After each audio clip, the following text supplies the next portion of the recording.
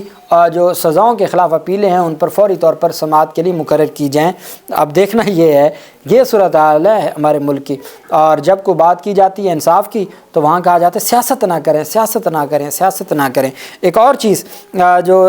Justice ملک شہزاد صاحب کی جانب سے جسٹس مندوخیل صاحب نے ججز تعیناتی رولز پر ریمارکس دیے۔ کل ہم نے جوڈیشل کمیشن کے مجوزہ رولز بھی پبلک کیے ہیں، ہم نے لکھا ہے کہ اگر کوئی جوڈیشل کمیشن کے ممبر کو اپروچ کرے گا تو نااہل ہو جائے گا۔ جسٹس اطہر من اللہ کہتے ہیں ویسے جو اپروچ کرتے ہیں وہ بتاتے نہیں ہیں، یہ صورتحال ہے۔ مندوخیل صاحب نے کہا ہم نے جوڈیشل کمیشن کے مجوزہ رولز پبلک کیے ہیں، ہم نے لکھا ہے کہ اگر کوئی جوڈیشل کمیشن کے ممبر کو اپروچ کرے گا تو نااہل ہو جائے گا۔ عدالت اطہر من اللہ صاحب نے کہا ویسے جو اپروچ کرتے ہیں وہ بتاتے نہیں ہیں، جو اپروچ کرتے ہیں وہ نامعلوم ہوتے ہیں، وہ کہاں بتاتے ہیں۔ تو یہ صورتحال ہے، اور عدالت کی جانب سے آج سماعت کی گئی ہے، اور عدالت جانتی ہے ان تمام معاملات کو، لیکن ہمارا نظام اتنا کمزور ہے کہ عام آدمی کو انصاف نہیں مل سکتا۔ یہاں تو عمران خان جیسے کو انصاف نہیں مل سکتا جس کے ساتھ پوری قوم کھڑی ہے، تو عام آدمی کے ساتھ کیا بنے گا۔ اللہ پاک پاکستان کا ہمیں ناصر ہو۔ بہت شکریہ، اللہ حافظ، پاکستان زندہ باد۔